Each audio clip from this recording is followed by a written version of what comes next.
ሰላም ሰላም፣ እንዴት ናችሁ? ዛሬ ደግሞ የምንሰራው ሆምሜድ ካስታርድ ክሬም ነው።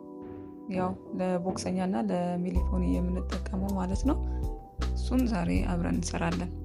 የሚያስፈልጉን ግብአቶች ቫኒላ፣ የገበታ ቅቤ፣ ስኳር፣ እንቁላል፣ የበቆሎ ዱቄት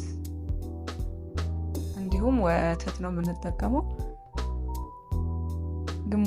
ካዘጋጀነው ስኳር ላይ ግማሹን ወደ ወተቱ እናደርግና ወተታችንን እንጥዳለን። የቀረንን ስኳር ላይ ደግሞ ያዘጋጀነውን እንቁላል እንጨምራለን።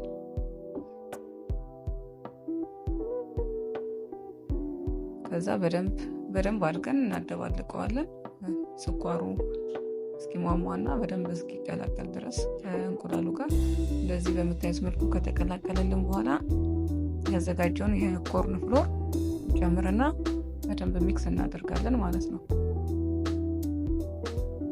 እዚህ ጋር እንዳይጓጉልብን መጠንቀቅ አለብን። በደንብ መመታት አለበት። የተጠቀምነው ሙሉ እንቁላል ነው፣ በአስኳል የሚሰራ ማለት እሱንም አንድ ቀን እንሰራለን። የሚጓጉልብን ከሆነ በምታዩት መልኩ ማጥለል እንችላለን ማለት ነው።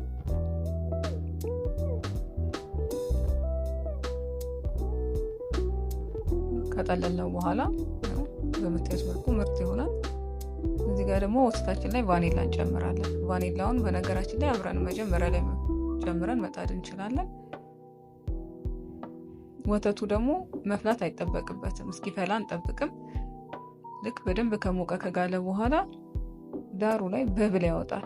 ልክ እንደዛ ሲሆን እናወጣና ያዘጋጀነው ሚክስ ላይ ግማሹን ወተታችን ጨምረን በደንብ እናቀላቅልና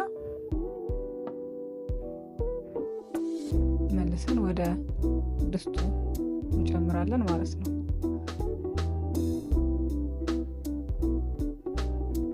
እንዲሰራላችሁ የምትፈልጉት ቪዲዮ ካለ በኮሜንት ላይ አሳውቁን፣ አብረን እንሰራለን ማለት ነው።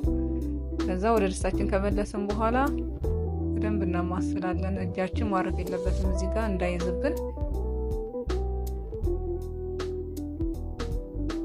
ያው ከለሩ ትንሽ ነጣ ስላለ ቢጫ የፉድ ከለር እንጨምርበታለን። ከለሩ እስኪመጣልን ድረስ እኛ በፈለግነው መጠን መጨመር እንችላለን ማለት ነው።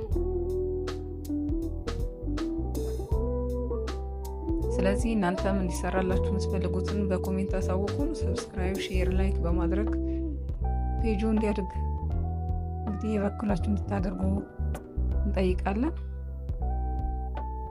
አሁን በምታዩት መልኩ እየወፈረ ይመጣል። እንደዚህ እየወፈረ ሲመጣ ተክተክ ካለ በኋላ ከበሰለልን በኋላ እናወጣለን።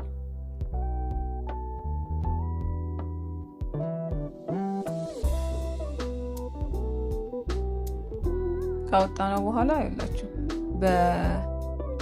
ባዘጋጀነው ሳህን ላይ ጨምረን ከዛ የቴብል በተሩን አምጥተን በደንብ እንቀላቅለዋለን። ይሄ ድርቅ እንዳይል ያደርግልናል። በደንብ ማዋሃድ አለብን። ቅቤው እስኪቀጥልና በደንብ እስኪዋሃድ ድረስ በደንብ ካዋሃድን በኋላ በላስቲክ እንሸፍነዋለን።